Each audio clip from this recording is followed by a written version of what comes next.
Bismillahirrahmanirrahim. Assalamualaikum warahmatullahi wabarakatuh. Waalaikumsalam. Bismillah, alhamdulillah, wassalatu wassalamu ala rasulillah Muhammad ibn Abdullah wa ala alihi wa sahbihi wa man wala. Subhanaka la ilma lana illa ma'allamtana innaka antal alimul hakim. Wa tub alayna innaka antat tawwabur rahim. Allahumma hdina wahdi bina waj'alna sababan liman ihtada. Birahmatika ya arhamar rahimin. Rabbi shrah li sadri wa yassir li amri wahlul 'uqdatan min lisani yafqahu qawli. Wala haula wala quwwata illa billahil aliyyil azim. Wala haula wala quwwata illa billahil aliyyil azim. Wala haula wala quwwata illa billahil aliyyil azim. Amma ba'd. Apa khabar tuan-tuan dan puan-puan, ibu-ibu, ayah-ayah dan semua yang saya cintai dan kasihi kerana Allah Subhanahu wa taala. Di petang hari ini mudah-mudahan semua dalam keadaan sehat dan afiat. Kalaupun ada yang sakit di kalangan kita, semoga Allah Subhanahu wa taala berikan kesembuhan untuknya dan Allah afiatkan dia serta Allah afiatkan kita semua di dunia dan di akhirat. Amin amin ya rabbal alamin. Alhamdulillah, syukur pada Allah Subhanahu wa taala di petang Jumaat yang penuh berkat ini. Allah Subhanahu wa taala pilih kita sehingga dapat kita bersama-sama insya-Allah mengisi petang Jumaat ini dengan beberapa amal saleh.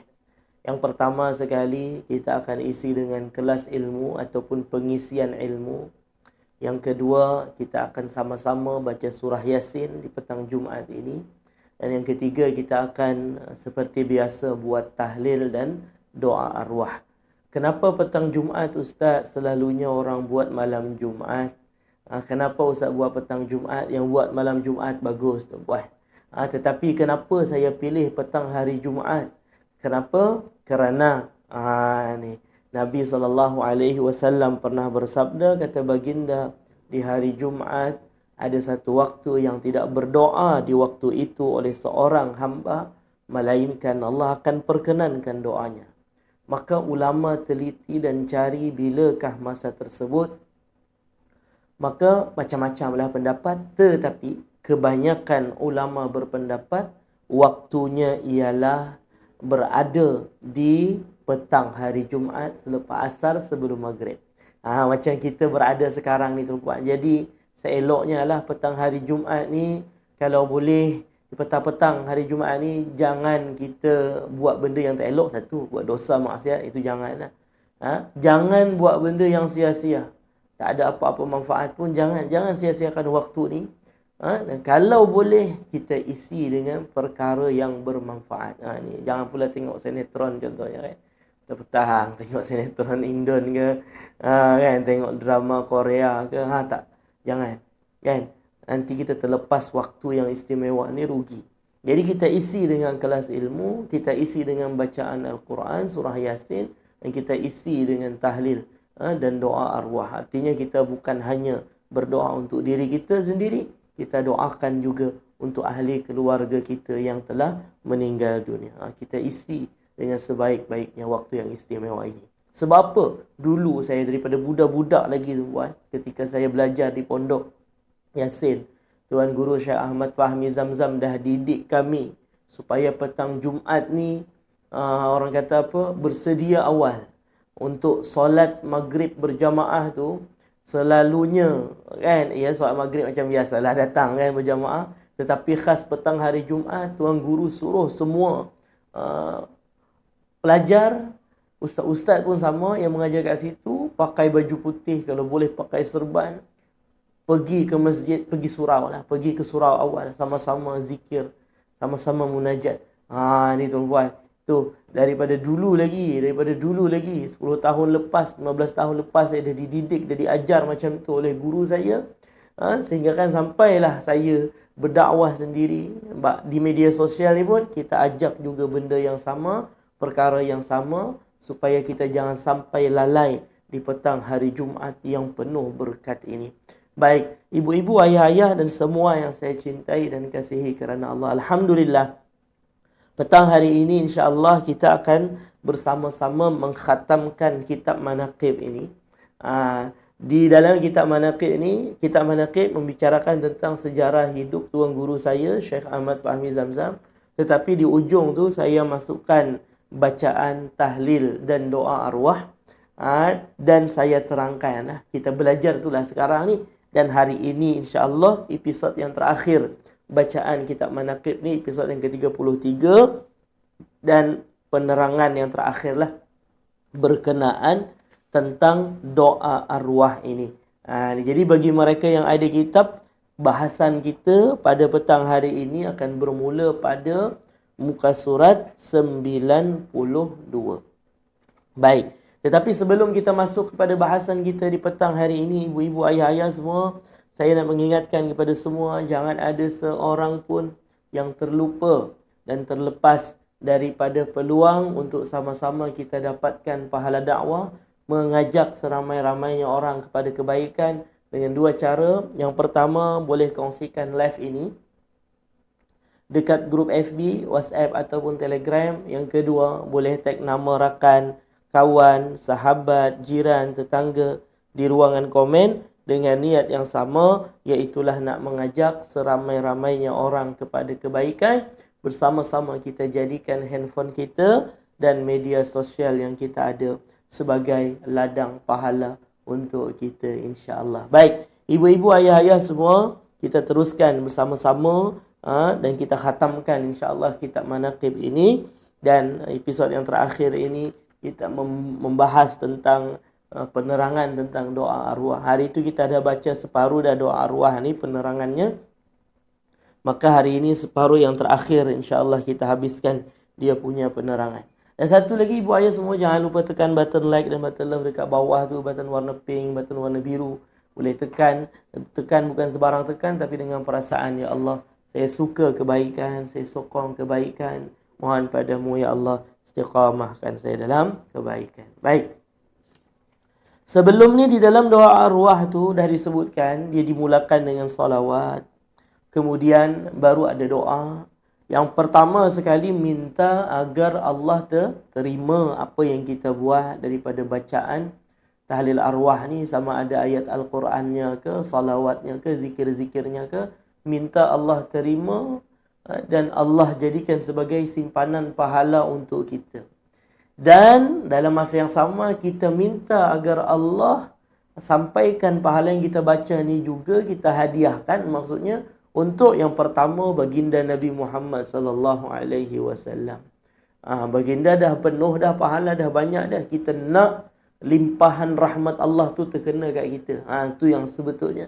Kemudian kita hadiahkan juga untuk nabi-nabi, para anbiya dan mursalin, para nabi-nabi dan rasul-rasul.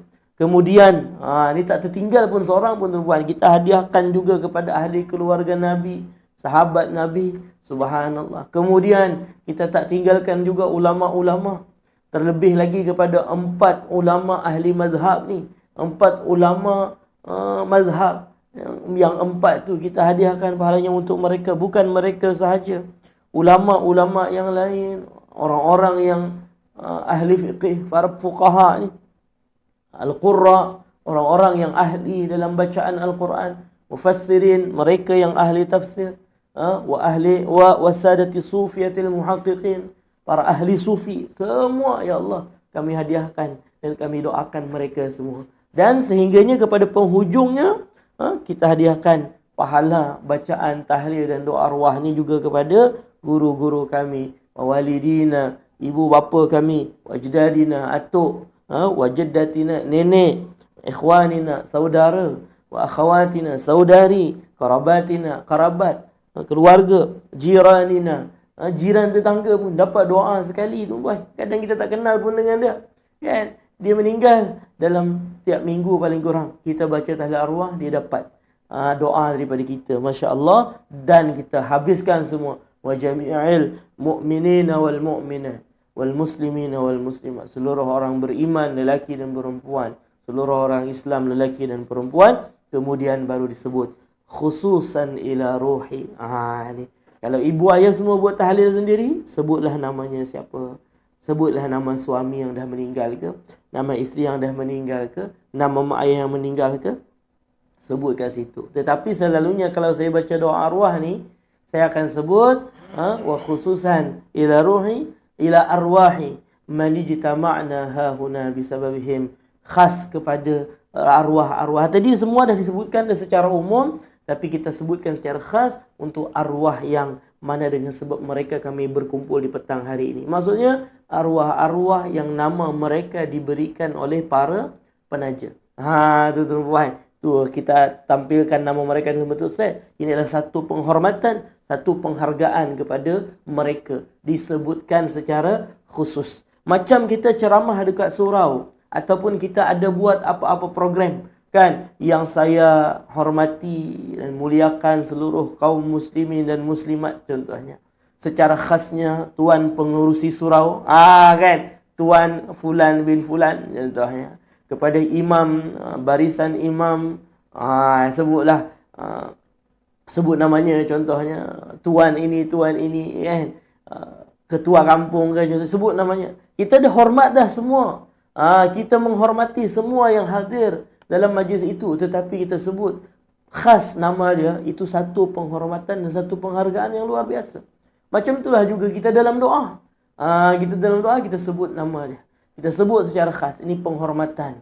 Artinya kita bagi dia ni special dalam doa kita. Baik, ibu-ibu, ayah-ayah semua. Itu yang ada titik-titik tu, supaya kita sebutlah nama-nama siapa. Mungkin ibu ayah semua nak buat tahlil arwah sendiri kat rumah ke, bersama ahli keluarga ke, sebutlah namanya fulan bin fulan, fulanah binti fulan, sebut nama-nama mereka. Artinya mereka ni special dalam hidup kita, special dalam doa kita. Baik. Kemudian bila dah habis sebut nama-nama tu, kita doakan lagi. Nama pun doa arwah, daripada awal sampai akhir dia doa. Kemudian apa lagi? Ini bahasan kita di petang hari ini tuan-puan. Allahumma ghfir lahum, ya Allah ampunilah mereka. Warhamhum, kasihilah mereka. Wa'afihim, berilah keafiatan kepada mereka. Wa'afu anhum, dan maafkanlah segala kesalahan mereka. Ini doa kita ni. Itu maknanya tuan-puan. Doa semoga mereka dapat keampunan, dapat rahmat daripada Allah, diampunkan segala dosa dan kesalahannya. Allah afiatkan daripada siksa api neraka. Allah jaga dan pelihara mereka. Ini permintaan kita pada Allah. Allahumma ja'al quburahum, ya Allah jadikanlah kubur-kubur mereka raudatan min riyadil jannah, satu taman daripada taman-taman syurga. Wala taj'al, dan jangan engkau jadikan kuburahum, kubur-kubur mereka, hufratan, satu kancah, min hufarin niran, daripada kancah-kancah api neraka, jurang, daripada jurang api neraka. Allahumma ya Allah, in kanu muhsinin, jika mereka itu adalah orang-orang yang baik, fazid fi ihsanihim, tambahlah kebaikan mereka dengan berkat doa kami ini. Kami hadiahkan pahala untuk mereka, pahala bacaan Quran, pahala salawat, pahala zikir, pahala doa semua ni kami hadiahkan untuk mereka. Jika mereka yang kami sebut ni orang-orang baik, yang kami niatkan ni orang-orang yang baik, yang memang dah banyak pahalanya, tambah lagi dengan berkat doa kami ni Allah. Wa in kanu musiin, jika mereka ini adalah orang-orang yang buruk, yang tak baik, yang banyak dosanya, mudah-mudahan dengan doa kami di petang hari ini, dengan program yang kami buat di petang hari ini, pahala yang kami hadiahkan di petang hari ini, fatajawaz an sayiatihim, engkau maafkan kesalahan mereka ya Allah. Ni minta pada Allah, minta ampuni mereka, rahmati mereka. Kalau mereka orang baik, tambah lagi pahala mereka. Kalau mereka orang yang tak baik, banyak dosa, mudah-mudahan dengan doa kami, dengan istighfar kami ini, engkau ampuni dosanya. Ada ke Ustaz orang yang Allah ampun, dia dah meninggal dah, dia tak sempat minta ampun, meninggal dalam keadaan minta maaf lah, sebut banyak membawa dosa Ustaz. Di akhir hayat pun tak sempat taubat, mana dosa banyak, meninggal. Adakah orang yang dah meninggal dunia dengan membawa dosa yang banyak, kemudian Allah ampun dosanya? Macam disebutkan sini tadi, permintaan kita ni, kalau mereka orang yang tak baik, kami mohon dengan berkat doa-doa kami, engkau ampunkan dosa dia. Adakah orang yang meninggal membawa dosa yang banyak, tapi dengan sebab doa orang yang hidup diampuni dosanya? Itu pertanyaannya. Ataupun yang macam di awal tadi, mereka orang baik, Tapi dengan berkat doa orang yang hidup, Allah tinggikan derajatnya. Adakah orang macam tu, Ustaz? Ada. Siapa kata, Ustaz? Nabi kata.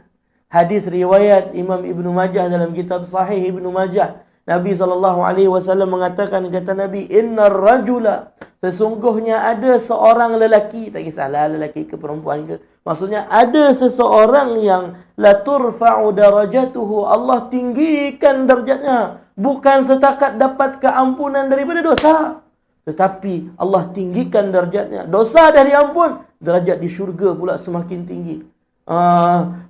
Tempat dia patut yang tu je, di upgrade dia punya tempat tu, naik pula buat. La turfa'u darajatuhu, bukan setakat diampuni dosa, tetapi darjatnya di sisi Allah ditinggikan, darjatnya di syurga dinaikkan. Subhanallah, luar biasa ni. Luar biasa ya, sampai yang punya badan pun terkejut.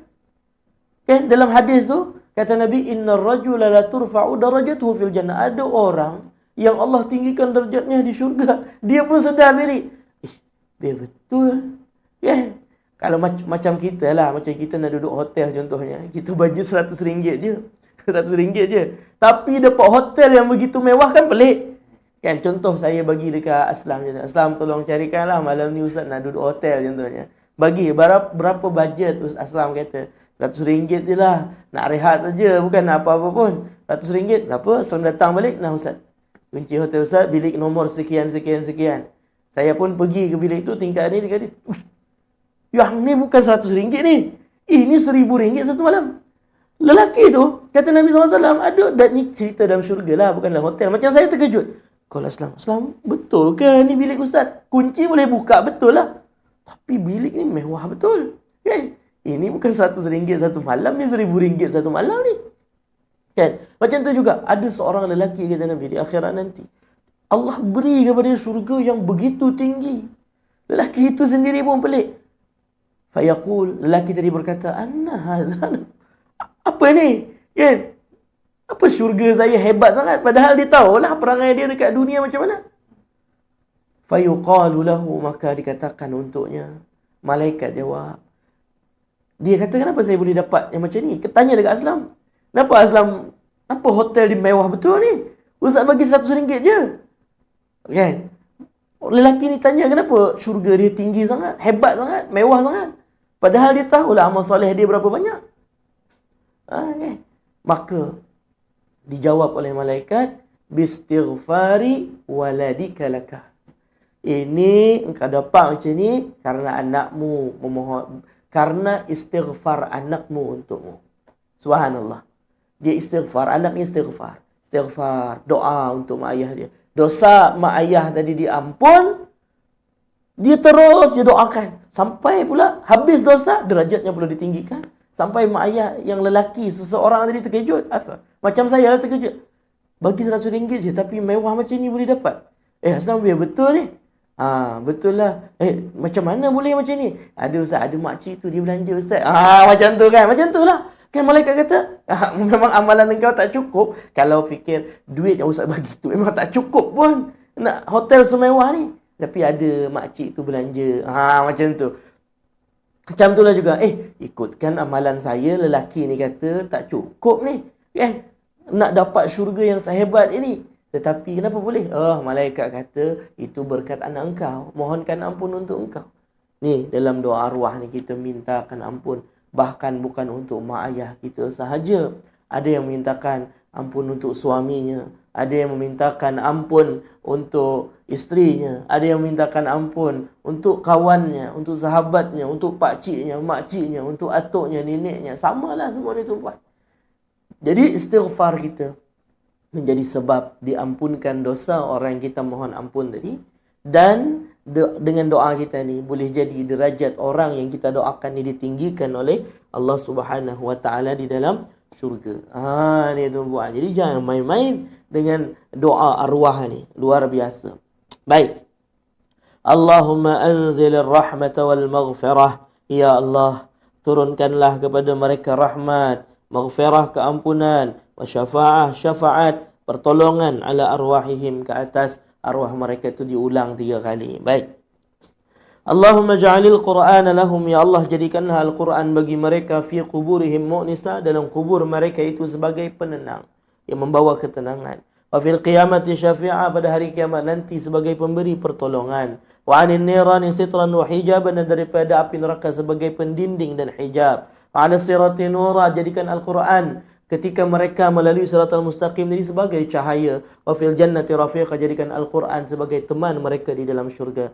Allahumma ja'alhu fida'an lahum minan nar, ya Allah jadikanlah Al-Quran ini sebagai penebus mereka daripada api neraka. Wa fikakan lahum minan nar, yang menjadi sebab mereka dibebaskan daripada api neraka. Wa itqan lahum minan nar, yang menjadi sebab mereka dimerdekakan daripada api neraka. Wa sitran lahum minan nar, jadikan Al-Quran ini sebagai pendinding mereka daripada api neraka. Wa hijaban lahum minan nar, dan hijab untuk mereka daripada api neraka. Wa najatan lahum minan nar, dan jadi sebab mereka selamat daripada api neraka.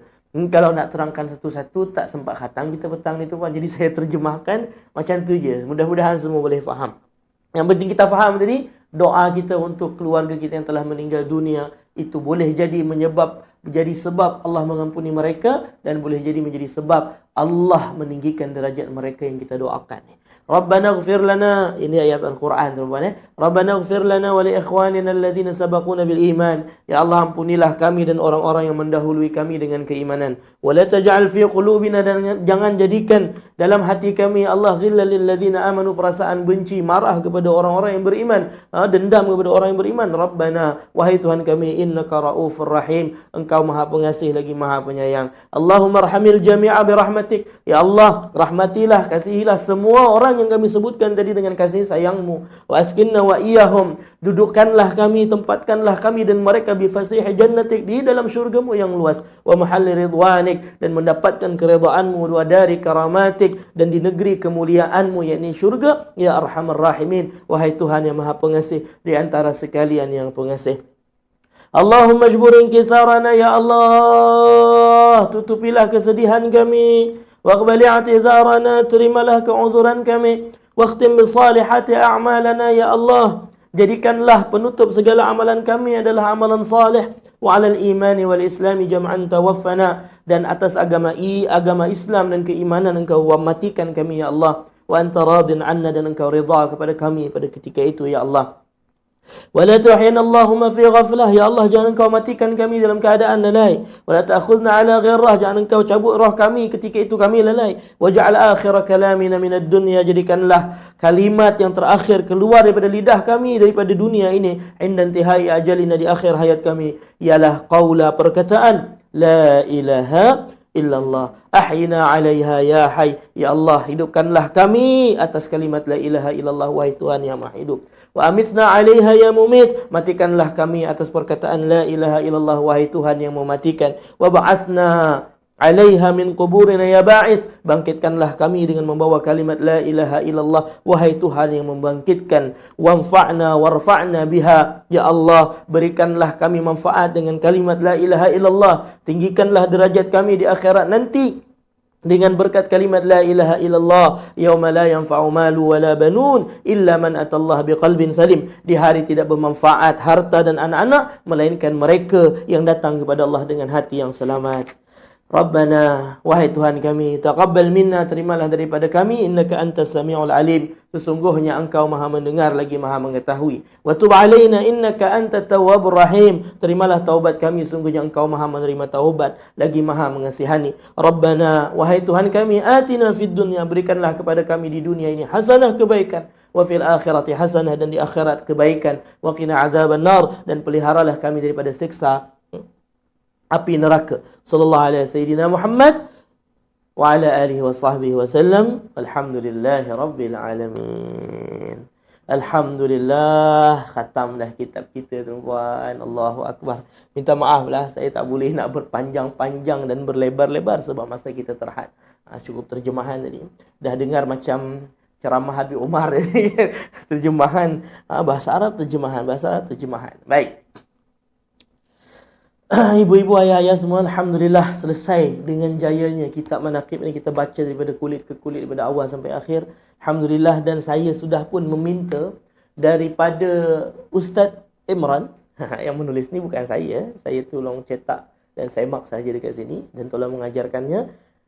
Daripada Ustaz Imran saya dah minta sedikit kata-kata daripada beliau sempena kita khatamkan kitab ni, kitab Manaqib ni, dan saya akan perdengarkan kepada ibu ayah semua sebentar lagi, mudah-mudahan dapat didengarkan. Kalau ada masalah nanti tak apalah, saya akan post kemudian. Tapi mudah-mudahan dapat dengar. Nanti tolong cek suara Ustaz Islam, sebab nampak macam ada masalah sikit suara rakaman tu. Tapi apa-apa pun kita semak sama-sama apa sedikit kata-kata daripada Al-Fadhil Ustaz Imran, penulis buku Manaqib ni, sempena kita khatamkan kitab di hari ini. Semalam beliau dah bagi dekat saya minta lah, saya kata Ustaz dah nak khatam dah ni kitab ni. Dia kata berapa lama mengajar kitab tu? Saya kata 9 bulan. Dia kata lama, banyak betul syarahannya. Yelah, sebab dia dalam majlis haul hari tu dia baca sekali je habis khatam kan. Baca sekali duduk je khatam. Kita baca 9 bulan. Penerangannya banyak kata beliau. Jadi sama-samalah kita dengarkan tuan-tuan kata-kata lah daripada Al-Fadhil Ustaz Imran, guru saya yang menulis kitab Manaqib Tuan Guru Syekh Ahmad Fahmi Zamzam ini. Sama-sama kita dengarkan lebih kurang dalam 5 minit tuan-tuan, insya-Allah. Dipersilakan dan selamat menyaksikan. Assalamualaikum warahmatullahi wabarakatuh. Bismillahirrahmanirrahim. Alhamdulillahirabbil alamin. Wassalatu wassalamu ala asyrafil anbiya'i wal mursalin sayyidina wa maulana Muhammadin wa ala alihi wa sahbihi ajma'in. Subhanaka la ilma lana illa ma 'allamtana innaka antal alimul hakim wa la haula wa la quwata illa billahil aliyil azim. Rabbi shrah li sadri wa yassir li amri wahlul 'uqdatam min lisani yafqahu qawli. Yang dikasihi dan yang dihormati Ustadz Husaini Al-Banjari beserta para jamaah, bapak-bapak, ibu-ibu, tuan-tuan dan puan-puan yang dirahmati oleh Allah Subhanahu wa taala. Alhamdulillah, sore ini pengajian Ustadz Husaini Al-Banjari mengenai manaqib Abu Syekh Ahmad Fahmi bin Zamzam Al-Banjari An-Nadwi Al-Maliki akan dikhatamkan.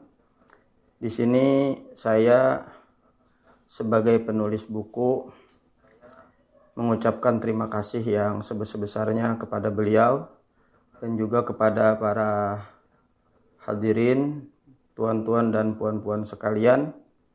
Alhamdulillah kita sudah membaca manaqib ini dengan harapan mudah-mudahan ketika dibacakan manaqib orang-orang soleh, manaqib para kekasih Allah Subhanahu wa taala, itu diturunkan rahmat oleh Allah Subhanahu wa taala. Sebagaimana dikatakan, inda dzikris salihin tanzilur rahmah. Ketika diceritakan, ketika dibaca manaqib perjalanan hidup, riwayat hidup daripada orang-orang soleh, maka di sana Allah Subhanahu wa taala menurunkan beberapa rahmatnya kepada kita yang hadir mendengarkan cerita-cerita tersebut, manaqib kisah hidup tersebut. Dari mendengarkan riwayat hidup mereka, tentu kita banyak mengambil pelajaran tentang bagaimana seharusnya yang kita lakukan dalam menjalani hidup ini. Apa yang mesti kita perbuat untuk supaya kita bukan hanya sukses di dunia, tetapi juga selamat dan sukses di negeri akhirat. Itu yang kita harapkan. Maka dengan membaca ataupun mendengarkan kisah orang-orang soleh, kita mendapat panduan agar kita berbuat, bertindak, bersikap seperti sikap mereka, supaya kita mendapatkan keselamatan di dunia dan juga kesejahteraan, kebahagiaan di negeri akhirat. Nah, itulah yang kita harapkan dari mendengarkan pembacaan manaqib guru mulia kita Abu Syekh Ahmad Fahmi bin Zamzam Al-Banjari An-Nadwi Al-Maliki ini. Bapak-bapak, ibu-ibu, tuan-tuan dan puan-puan sekalian, sedikit saya informasikan bahwa buku menakib yang sedang berada di tangan tuan-tuan ini adalah ringkasan, sebenarnya adalah merupakan ringkasan daripada buku sejarah beliau yang saya tulis, yang alhamdulillah sekarang sudah diterbitkan oleh penerbit Galeri Ilmu dengan judul Patah Tumbuh Hilang Tak Berganti. Nah, jadi buku ini adalah ringkasannya. Kenapa ini buku diringkas? Ini supaya dapat dibaca pada ketika acara-acara misalnya haul dalam memperingati beliau. Jadi kita akan simak, kita akan baca beberapa bagian penting dari kehidupan beliau untuk diambil keberkahan, untuk diambil manfaat, dan untuk diambil pelajaran. Nah, bagi tuan-tuan yang berminat untuk lebih mengetahui dan untuk mendapatkan lebih banyak lagi pelajaran-pelajaran penting daripada tuan guru kita, itu bisa membaca kembali yang lebih lengkapnya, yaitu dalam buku Patah Tumbuh Hilang Tak Berganti. Nah, mungkin itu aja yang dapat saya sampaikan pada sore hari ini. Sekali lagi saya sebagai penulis mengucapkan terima kasih, jazakumullah khairan katsira, khususnya kepada Ustadz Husaini Al-Banjari yang telah berkenan untuk membacakan buku ini, dan juga kepada tuan-tuan, puan-puan yang telah sudi menyimak buku ini, dan mudah-mudahan kita banyak mengambil pelajaran, mengambil manfaat daripada buku ini. Demikian yang dapat saya sampaikan. Hadanallahu wa iyyakum ajmain. Assalamualaikum warahmatullahi wabarakatuh. Assalamualaikum. Bismillahirrahmanirrahim. Alhamdulillah. Jadi itu sedikit kata-kata sempena kita khatamkan kitab ni.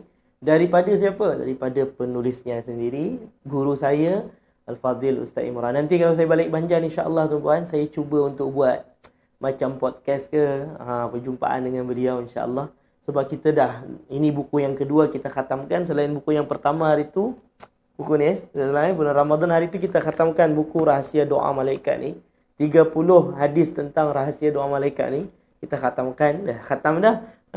Hari ini pula alhamdulillah kita khatamkan pula buku beliau yang kedua. Tak tahulah nanti ada lagi ke buku beliau yang lain. InsyaAllah kita akan tanyalah lagi, dan mudah-mudahan nanti dapat berjumpa dengan beliau. Saya balik Banjar, balik Indonesia insya-Allah hujung tahun nanti tuan-puan, bulan 12, ataupun boleh lagi awal daripada tu, tengok keadaan. Baik. Saya ingat nak berjumpa dengan dua orang lah. Satu Ustaz Imran, yang kedua kawan saya Fadhil Ustaz Abdul Halim, penulis buku yang Bersalawatlah Wahai Lidah dan Kenali Cintai Ikuti itu. Wallahu a'lam bishawab.